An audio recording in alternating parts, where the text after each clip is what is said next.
convidado de hoje é ator, humorista, roteirista, escritor, além de colunista do jornal Folha de São Paulo. Boa noite, Gregório. Boa noite, Haddad. Grande prazer estar com você. Todo meu. É difícil ser um progressista, como se diz hoje no Brasil? Como é que é a tua interação? Porque você está aí nas redes sociais todas, você está no YouTube, você está no Twitter, você está... Como é que você interage? Alguma coisa te afeta o humor, no sentido de te tirar energia? Ou quando vem uma reação muito agressiva, você fala, não, agora eu vou fazer um Greg News melhor ainda? Cara, eu tento não me alimentar das redes sociais. O que eu quero dizer com isso? Eu tô lá, mas eu falo lá o que eu penso e eu não fico trocando, respondendo. Não, eu nem leio, na verdade, os feedbacks. Eu não leio, por exemplo, comentários da Folha, que eu sei que os caras vão estar lá me espinafrando sempre. Então, a rede social, acho que ela pode ser muito nociva se a gente vai até ela procurando aprovação, amor. Deixa eu ver, aí vão adorar essa piada, aí você vai lá, e aí odeiam, e aí você tem uma queda. E aí, bicho, hoje em dia, ainda mais com uma filha pequena, eu não vou ficar brigando com gente que eu não conheço, nem vou ficar me importando com a opinião de gente que eu não conheço, e que às vezes você vai lá, nem queria conhecer, na verdade, gente que... Então eu estou tentando me cercar mais das pessoas reais, sabe? E trocar, claro, muita ideia com as pessoas na rua, com meus colegas, com os editores do Greg News, que todo mundo trabalha lá, mais do que ficar na internet buscando interação. Então eu uso a internet como um veículo para botar as minhas ideias, botar o Greg News, botar os vídeos do Porta, botar a coluna, uso a beça, mas tento usar a internet, não deixar com que ela me use. Porque se a gente põe lá o nosso ego, né, à mercê da aprovação dos outros, bicho, é muito destrutivo. Porque você vai procurando amor, aquilo ali é uma máquina de moer gente. Certo. Né? Mas como é que você lida? Então eu nem fico sabendo. Às vezes as pessoas falam, nossa, estão odiando a beça do teu texto. Eu falo, bom, só estou descobrindo agora. Obrigado por me avisar, inclusive. Às vezes as pessoas falam, como é que você lida com tanto ódio? Eu falei, olha, nem fico sabendo. Que bom que você está me avisando agora. O Chico Buarque falou outro dia que um dia foi fuçar e ficou assustado com a diferença de tratamento que ele tem na rua e que ele tem nas redes sociais, né? Chico Buarque, cara. Isso acontece com você também? Você na rua, como é que rola a coisa? Cara, eu fui xingado, assim, agredido, acho que 2 vezes, 3, assim, se muito.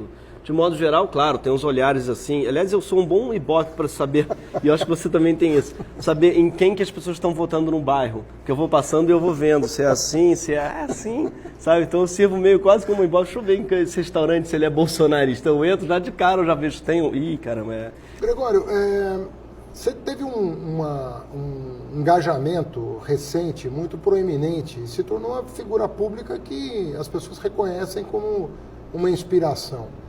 E a gente está vivendo um momento delicado, né? Porque não é só uma dimensão da cultura que está sendo atacada, você tem várias dimensões. Né? Essa semana, por exemplo, para citar um exemplo, a Caixa Econômica Federal resolveu criar um filtro no patrocínio do que vai... Quer dizer, ela vai julgar a qualidade da obra de arte, seja uma peça teatral, seja uma exposição de quadros, ou seja, as coisas vão... Você está falando de filtro do WhatsApp, mas que é uma instituição privada, vamos dizer assim, que tem que ser regulada. Mas quando o próprio Estado começa ele a regular essa mediação, seja o jornalismo, seja a arte, seja a ciência, eu acho que as coisas estão num patamar no Brasil que é de outra natureza. Assim, para uma pessoa com a tua sensibilidade, porque quem está envolvido em arte sempre tem né, a pele está sempre mais predisposta, né, a receber a energia que está circulando. Como é que você reage a isso? O que a política está fazendo com o Brasil? Né? Hoje você tem a ciência, o jornalismo, a arte cênica, tudo hoje está em discussão a ponto de uma figura como a Fernanda Montenegro ser ofendida por um dirigente do governo Bolsonaro. Você está com medo do que pode acontecer? Você acha que nós estamos enfrentando bem? Você acha que está em disputa? Qual que é a tua avaliação? Olha, eu tento lutar todos os dias contra o medo, porque eu acho que o medo ele paralisa, né? E é isso que eles querem que a gente sinta, eu acho que o medo. Então eu tento lutar contra ele e transformar ele em ação. Então eu estou tentando falar disso em todos os lugares. Estou fazendo uma peça em que no final a gente fala disso. Estou tentando falar disso em todos os espectros, porque para mim o que mais me preocupa é a censura internalizada. É quando as pessoas elas passam a se censurar com medo de que o governo o faça, ou de que a Caixa o faça. Então, as pessoas hoje em dia, eu não duvido nada, já estejam fazendo projetos mais conservadores para agradarem aos editais novos que estão por vir, ou que estejam, sabe, querendo já transformar, ou com medo, não vou nem fazer essa peça porque a Caixa vai... Então, eu acho que a gente tem que fazer o contrário, sabe? Bombardear a Caixa de projetos hoje mais ousados ainda livres, possíveis, mais livres. Acho que a gente tem que fazer a arte mesmo ainda mais livre e mais porrada, porque eu acho que meu medo hoje é que as pessoas elas passem a se censurar e agir com medo desse governo, medo dos desmandos e tal. E é isso que eu acho que não pode acontecer, porque é um governo que está conseguindo fazer. A gente achava que o Bolsonaro ia ser burro bastante para não conseguir nem mudar nada, né? Tinha gente que defendia isso. Defendia com o Trump também. Ele é tão burro, tão incompetente que não vai mudar nada, ele vai cair rápido. Eu acho que desprezar ele, eu acho que, claro que ele está muito longe de ser uma pessoa inteligente e capaz, mas ele tem um grau de convicção, não é? Daquilo que ele acredita, que sei lá o que é, que ele está conseguindo mudar as coisas. Ele e uma equipe, porque o que ele tem, que mais me preocupa, não é ele em si, né? Mas é um movimento dos 10% mais conservadores da sociedade, que estão empoderadíssimos. É o caso do Fernando Alvim, o Roberto Alvim, o sujeito que xingou a Fernando Montenegro. Era um diretor B de teatro que ninguém dava muita bola e, de repente, foi alçado à categoria de grande diretor e pensador de um movimento. Então, imagina para ele. Ele está na crista da onda que nunca esteve na vida dele. Isso daí para uma série de artistas, uma série de, talvez, de cientistas, uma série de... Assim, é meio que o governo que está premiando aqueles ressentidos que nunca tiveram espaço suficiente por mérito, eu acho, inclusive, né? Porque no caso do Alvim, por exemplo, nunca achei que fosse válido que ele tivesse os holofotes do... Ele nunca... Hoje em dia ele está, por exemplo, alçado à categoria antagonista da Fernanda Montenegro. Quando que na vida dele ele teria alçado essa posição? Se ele falasse isso antes, eu ia falar, isso daí é um doido que está recalcado. Aí agora ele é o diretor da FUNARC. Então, o que aconteceu nesse governo que é muito perigoso é a premiação dos ressentidos, daqueles que não tinham obtido êxito nenhum na sua profissão, em todas as áreas. Então, para além da censura, que também é gravíssimo, o que tem é um governo, uma política pública de recalcados em algum lugar, de pessoas que não chegaram lá, como é o caso do Alvim e de tantos outros, e que em algum lugar estão usando o poder deles para fazer vingança, sabe? Para fazer pequenas vinganças com aqueles que de fato são reconhecidos em suas profissões. Então tem algo ideológico, tem, claro, mas tem também algo do nível do recalque freudiano, assim, do cara que fala, eu passei minha vida tendo que aguentar, né, engolir sapos, porque essa profissão ela é injusta mesmo, às vezes, né? Ela não é necessariamente nas artes, tem muita gente que se esforçou a vida toda e nunca vai ser um Fernando Montenegro. Então, cara, chega lá, em vez de premiar aqueles que, por mérito e talento, são grandes atores, ele passa a se vingar deles. E é o que está rolando. Isso daí me deixa muito, muito aflito mesmo, porque o Brasil é um país com artistas tão brilhantes que mereciam tanto incentivo mesmo e tantos prêmios, como é o caso da Fernanda e tantos outros, que é uma pena que o governo hoje esteja empenhado em premiar o que o Brasil tem de pior, sabe? E recalcar e agredir o que a gente tem de melhor. Né? É uma espécie de rebelião da terceira divisão, né? Uma coisa... É exatamente isso. Tem aquele filme A Revolta dos Nerds, né? É a revolta dos péssimos, a revolta assim da terceira divisão, se bem, da quinta divisão do futebol de várzea, sabe, disputando ali a final. Então você tem ali aqueles jogadores todos que nunca chegaram ao nível profissional hoje na seleção do Brasil. Isso é muito, muito ruim porque eles vão querer fazer vingança, não política pública. O governo confunde o tempo inteiro política pública com política de governo, política pessoal. É tudo no nível pessoal. Né? O Eduardo Bolsonaro falou, a federal, o FRJ não é bom, não é uma faculdade boa, nunca chamaram meu pai para falar lá, como se esse fosse o critério. Né? E aí ele vai se vingar da UFRJ porque nunca chamou ele para falar lá. Então é tudo no nível da picuinha pessoal, sabe? Da vingancinha, do recalque. Ele declarou que quer ser embaixador para defender o pai, por exemplo. Exatamente, né? É isso. E não o país, né? Exatamente, Porque o embaixador não está lá propriamente para defender o presidente da República, né? É isso. Tem uma visão um pouquinho mais ampla, né? qual que é o papel da arte na contemporaneidade? Independente do Brasil. O Brasil precisa muito da arte, né? Eu queria até que você explorasse isso. Qual o papel dela nesse momento? Mas, em geral, como é que você vê a arte? O papel dela, qual é? Assim, se pensar nas grandes escolas, arte pela arte, arte engajada, toda a discussão que foi feita ao longo de um século sobre o papel da arte, o grau de autonomia da arte em relação à realidade, se ela é uma esfera à parte da sociedade, qual o grau de independência que ela tem. Como é que você enxerga essa discussão mais teórica sobre estética, sobre arte? Olha, eu sou um leigo, para começar, não sou um teórico, assim, mas como pessoa que vive disso e que tenta tirar a vida disso, para mim é o que organiza a vida e faça com que ela tenha algum sentido. Porque a vida, a experiência da vida e da realidade, ela não tem sentido, né? Para ser sinceros, ela é absurda, ela termina uma morte muitas vezes brusca, às vezes a pessoa, inclusive jovem, enquanto outros vivem 200 anos, só não faz o menor sentido mesmo, ela é absurda, ela não tem como você viver uma experiência e dizer, eu pelo menos nunca vivi, talvez por ter religião, essa experiência da ordem da vida e da realidade, só na arte. A arte, para mim, em algum lugar, é ela que organiza a vida e dá um sentido para ela. Então, ela torna a vida crível e ela torna a nossa experiência na vida, na Terra, né, ela organiza a experiência de forma com que ela tenha algum sentido. E em termos de país, isso é muito importante, porque a gente tem um país hoje caótico e a gente precisa mais que tudo de arte, que é a arte que ensina a gente a ler o país e organiza aquele país na nossa cabeça. O Brasil, a impressão que eu tenho é que ele precisa ainda ser fundado, ser inventado, e é a arte que faz isso. Shakespeare, em algum lugar, que inventou a Inglaterra. Você vai ver, a Grécia Antiga foi inventada pelos trágicos, pelos poetas trágicos. Eram os poetas trágicos que inventaram a Grécia, ou talvez antes, inclusive. Homero foi talvez um inventor, aquela tradição oral de uma história que é passada de pai para filho oralmente que inventou uma nação. E eu acho que essa fogueira, né, antigamente se fazia aquela fogueira ancestral em que toda tribo ia para a volta da fogueira e contavam-se histórias e contavam-se mitos. E em algum lugar as nações nasceram ali em volta de uma fogueira, não é? E eu tenho a impressão que hoje o Brasil está sem essa fogueira, que é a arte. É a arte que faz um país inteiro se reunir em volta de uma fogueira e, através da narrativa, você processa psicanaliticamente mesmo as experiências que você teve ao longo do dia.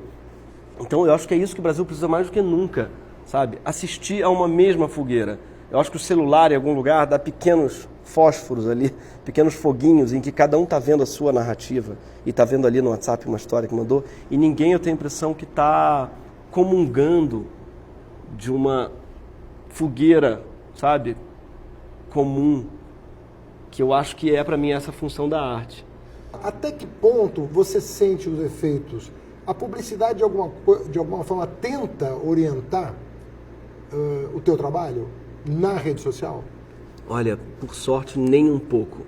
E é isso que eu amo fazer, o que eu estou fazendo. Meus espaços, eles são muito pouco afetados pela publicidade. No sentido que eu escrevo para a Folha e nunca tive nenhuma pressão de nenhum tipo da editoria da Folha para falar sobre isso ou aquilo, ou não falar de marca, ou não falar de alguém. Então, liberdade total. HBO também nunca me falou nada e eu no YouTube falo o que eu quiser. O Porta, o que paga ele é de fato publicidade, mas eu, no caso, não me envolvo com essa parte da publicidade. Então, eu consigo ter uma vida bem livre mesmo da publicidade. Essa daí, para mim, é a minha maior glória. Você nunca teve esse tipo de preocupação? Nunca. Põe no papel o que você acha divertido, que as pessoas vão... Põe e não saberia fazer de outra forma mesmo. Não saberia... esse que é o problema. A liberdade, quando você experimenta ela, depois não tem volta atrás, não é? É inegociável. Então, hoje, se alguém fala assim, você não pode falar disso, imediatamente, não me interessa, então, esse projeto. Mas essa história da internet realmente me interessa muito, porque às vezes parece que a internet piorou o debate público no Brasil. Mas eu tenho a impressão que não é a internet, são os aplicativos. E acho que tem uma diferença. E é um problema para mim, inclusive do Brasil, na internet hoje, é que as pessoas acham que a internet é o WhatsApp. Por um problema, inclusive, de neutralidade de rede, porque tem muita companhia vendendo o WhatsApp como se fosse internet. Então fala, WhatsApp ilimitado. Então muita gente não tem dinheiro para ter a internet, o 3G, o 4G, mas tem a internet só através do WhatsApp. Entendi. E qual é o problema disso? Ela recebe a notícia e ela não tem internet para clicar, para checar, porque ela só tem aquela plataforma. Eu só leio a manchete, basicamente. Então ela só lê a manchete, só lê a transcrição. E para mim o problema todo do que aconteceu por nas eleições tem muito a ver com isso. O brasileiro tem muito WhatsApp e muito pouca internet. Então é como se você só tivesse acesso dentro de uma cidade ao shopping. Você não sabe o que tem fora dele, só tem acesso a um espaço privado dele, sabe? Então hoje tem uma sociedade que está circulando dentro de shoppings, que é o Facebook, o Instagram, o WhatsApp, e que não conhece a rua, que é a internet. A internet é muito mais vasta muito mais vasta que as redes sociais. Quantidade infinita de blogs, quantidade infinita de saber circulando ali, de conhecimento real, checado e tal. E as pessoas ficam se mandando coisa por WhatsApp e a culpa não é só delas, é também da internet no Brasil, que não é democratizada, ela não é democrática. Se as pessoas tivessem mais acesso à internet, o debate público seria melhor. Você está mais envolvido com o cinema agora, né? O filme que vai representar o Brasil contou com a tua participação. Isso. Você quer contar um pouquinho, não spoiler, não pode, claro, mas contar um pouquinho dessa nova experiência que, quem sabe, represente o Brasil como o melhor filme estrangeiro, né? Tomara. O filme é super bonito. É o Karim Ainuz, né, o diretor, que é um cara que eu sou super fã, um tempão, adoro Madame Satã, Céu de Sueli, acho um diretor super autoral, interessante. E trabalhar com ele foi vertiginoso, assim, porque é uma história muito densa, a história de uma mulher, da vida de uma mulher que é a Carol Duarte, de uma irmã delas, as duas, em alguma medida, invisibilizadas ou oprimidas por homens em volta. Então é a história de um silenciamento, sabe? De vidas invisíveis de mulheres, que são as nossas avós. Todas. Eu li, via minha avó, via minha bisavó. Você enxergou uma geração. Todas as histórias de família. O livro da Marta Batalha, no qual o filme é baseado, é dedicado às nossas avós. E o filme também, em alguma medida. Ele é dedicado às nossas mães, avós e todos, e claro que isso ainda existe hoje, no tempo de hoje. Então, é muito doloroso mesmo. Para mim foi muito doloroso viver esse marido opressor, esse marido que silenciou. Então, foi até duro, a figurinista falou, será que você não tem uma roupa antiga que a gente está trabalhando? Por acaso eu tinha todas as roupas do meu avô paterno, que tem exatamente o mesmo tamanho que eu. Então eu usei, botei a camisa dele, quando eu vi, estava invocando ali espíritos ancestrais quase, sabe, de opressões milenares, muito. Então eu chegava em casa, eu chorava, o que está acontecendo? Eu tinha que, em algum lugar, me desintoxicar, sabe? Daquela presença opressora ancestral, sabe, que tinha sido invocada, desse marido péssimo, e tão comum ao mesmo tempo, que não é péssimo aquele monstro que só teve um na vida, aquele psicopata, não, é aquele marido péssimo comum, que eram todos, quando você vê, porque ele não se entendia o marido, a pessoa falava assim, não, é um sujeito que olhava para uma mulher e falava, por que você quer tocar piano? Todo mundo está... Você quer estudar? Você quer estudar? Por que você está inventando isso, sabe? Você não gosta da sua filha? Pergunta, você não gosta de mim? Né? A cabeça dele é essa, porque, claro, o cara é um autocentrado. Então, é um sujeito que, por vaidade, por caretice, e não só por culpa dele, mas também por pressão de uma sociedade que ensinava a ele que os valores da família tradicional brasileira, ele acredita que só a família tradicional é feliz. Então, se a mulher dele quer estudar, ele tem uma incompatibilidade nesse sujeito do filme, e também em tantas famílias que a gente conhece brasileiras, uma incompatibilidade entre o sonho da família tradicional e a família real, de fato, que não cabe nunca nesse sonho. Porque eu não conheço nenhuma família que caiba na imagem da família tradicional. Quando você cava um pouquinho ali na família Margarina, você fala, isso aqui está tudo cagado. Não tem nenhuma família resiste a essa inspeção.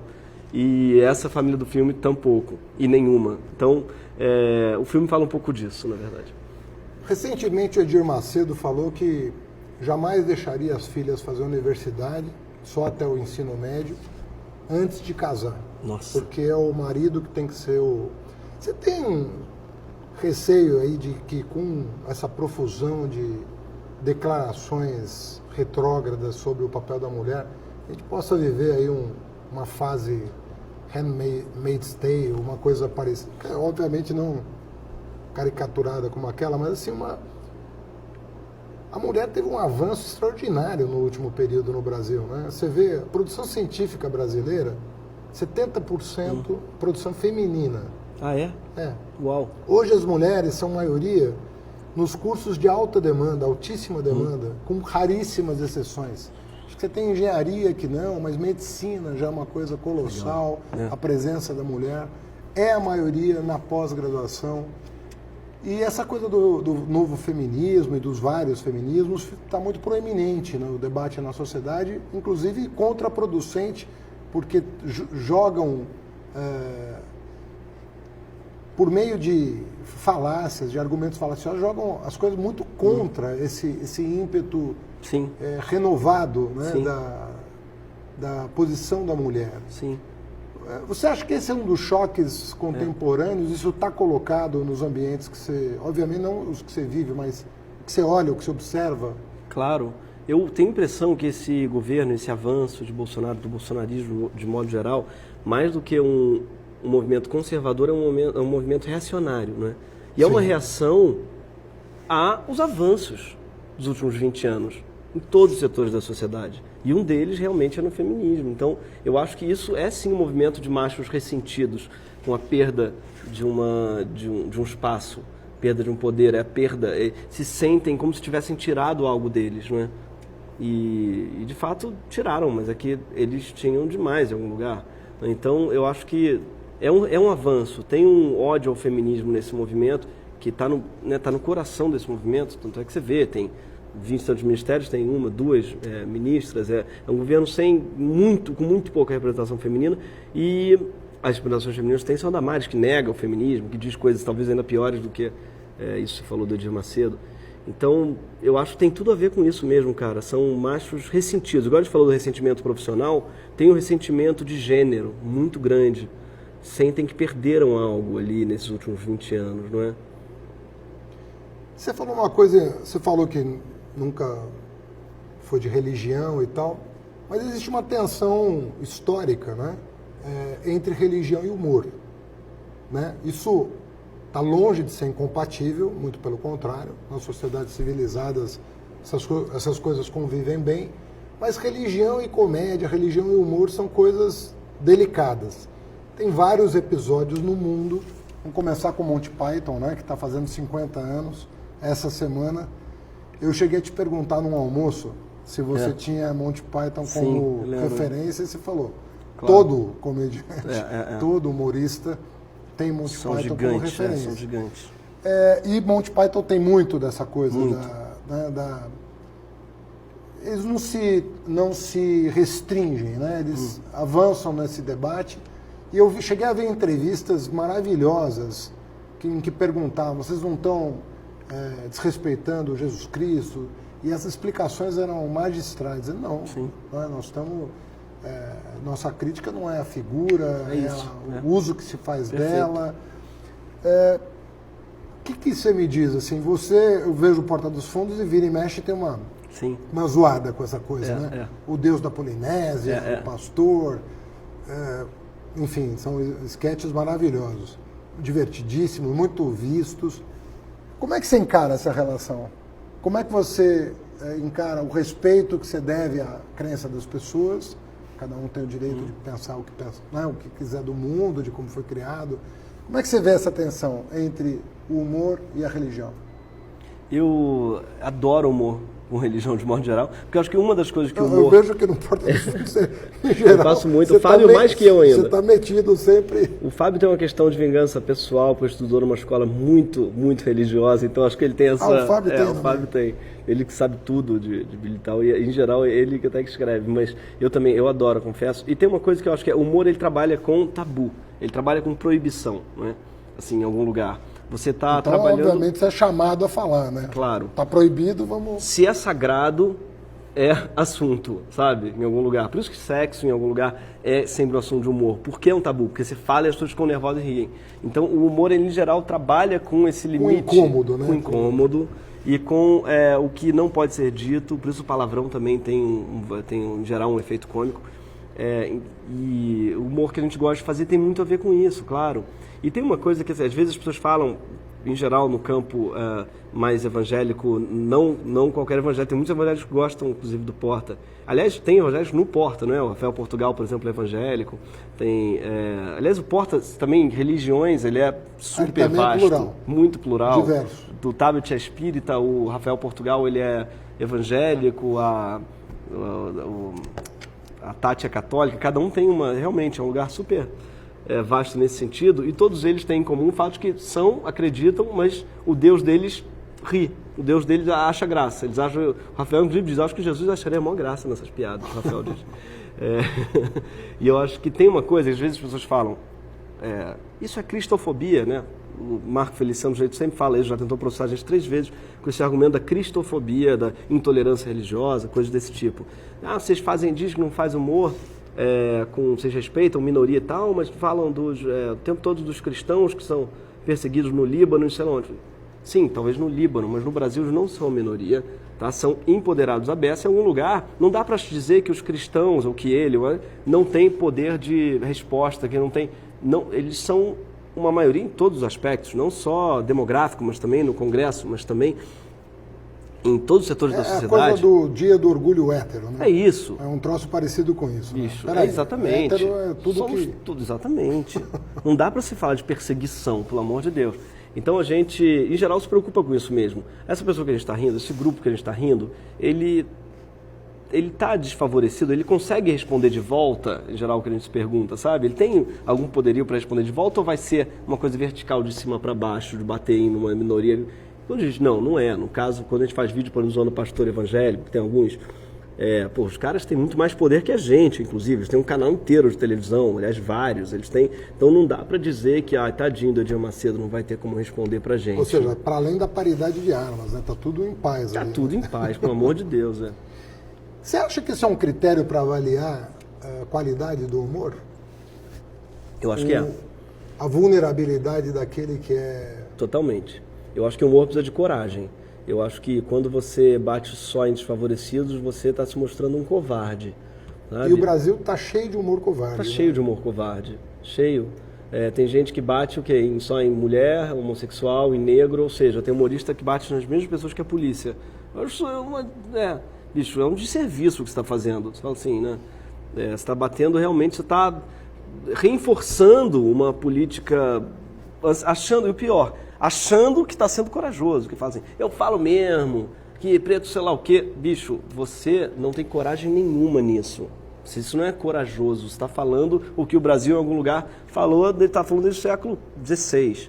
Então, eu acho uma pena que exista isso. E eu acho que tem uma frase do meu amigo Antônio Prata que eu acho que fazer humor é passar a mão na bunda do guarda. Em algum lugar, você tem que... O seu alvo, se o seu alvo estiver armado, melhor, sabe? Porque eu acho que é isso que faz com que seja transgressor, com que seja engraçado. Em algum lugar, a sua coragem, é o risco que você corre. Se não, bicho, fica aquele humor confortável de rir só de quem você sabe que não vai responder, se rir só de quem a televisão aberta já ri há 200 anos e a polícia já bate. Eu acho covarde, acho feio e não acho graça também. Essa é uma discussão que rola no... Super. A gente tem reuniões de sketch em que a gente debate os textos. E claro, o critério é a graça. Você fala, isso é engraçado, isso não tá... Mas quando a gente diz, cara, isso até pode ser engraçado, mas... A gente já não viu essa piada já 1000 vezes na TV aberta, no tiozão do churrasco? Isso não está parecendo aquele humor que a gente foge? E, em geral, esse é o principal critério de a gente não aprovar um vídeo. Falar assim, bicho, isso daí tá soando velho, sabe? Não é, para além de ser preconceituoso, isso já não é nossa cara de humor. A gente tenta muito ter algum frescor, alguma surpresa. E, em geral, o frescor vem do fato de você procurar alvos novos. Tipo assim, eu nunca vi alguém rindo disso, sabe? Quero rir disso. Então a gente, em geral, procura alvos meio virgens de tomar porrada. Você consegue elaborar? É difícil a pergunta que eu vou te fazer, porque eu mesmo estou pensando aqui. Elaborar a diferença disso para o politicamente correto. Sim. Como é que você elabora? Eu acho que o politicamente correto ele também é muito nocivo. Para não ser chato. Para não ser chato. Como é que faz? Porque o politicamente correto ele trabalha com proibição. E aí, quando ele faz uma proibição, a gente tem aquele interesse da própria proibição, que a gente estava falando que tinha antes. Então, sabe, ele põe, por exemplo... Ou seja, ele gera um tabu com um sinal trocado que, de repente, interessa ao humor. Exatamente. Pode interessar. É exatamente isso. Quando você cria um novo tabu. Então, não pode fazer piada machista, isso é proibido, isso é crime. Opa, eu até como humorista falo, então, de repente, proibindo? Vai ficar interessante, vou pensar que nós, sabe... Agora, por isso que eu acho que essa questão da proibição, do cancelado, é muito ruim para o humor, exatamente porque ela gera fontes de humor. Eu acho mais interessante a gente falar, nesse termo eu estava falando assim, olha, você quer rir disso? Fica à vontade, mas isso é covarde, isso é bobo, você está sendo idiota. Ou seja, quando se formam uma grande maioria em torno de uma interdição, mesmo que ela esteja posicionada num lugar simpático e confortável, o humorista vai olhar para isso e falar, vou enfrentar. Exatamente. É assim que você... É assim que funciona. Eu, pelo menos, funciono assim. Eu trabalho à base de proibições. Por isso que eu acho ruim o politicamente correto. Porque se me proibir, eu já vou ficar com vontade de fazer essas piadas. Olha, aqui está tudo liberado. Que bom, pode deixar. Não, sei. Gregório, foi um prazer estar com querido, você. Prazer Aprendi enorme. muito hoje. Que isso, adorei o papo, querido. Lembranças para a família.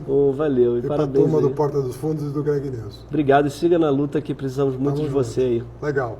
Eu conversei hoje com o Gregório do Viver. Na próxima segunda-feira, sempre às 20 horas, aqui na OTV e nas redes sociais, teremos um novo convidado. Obrigado.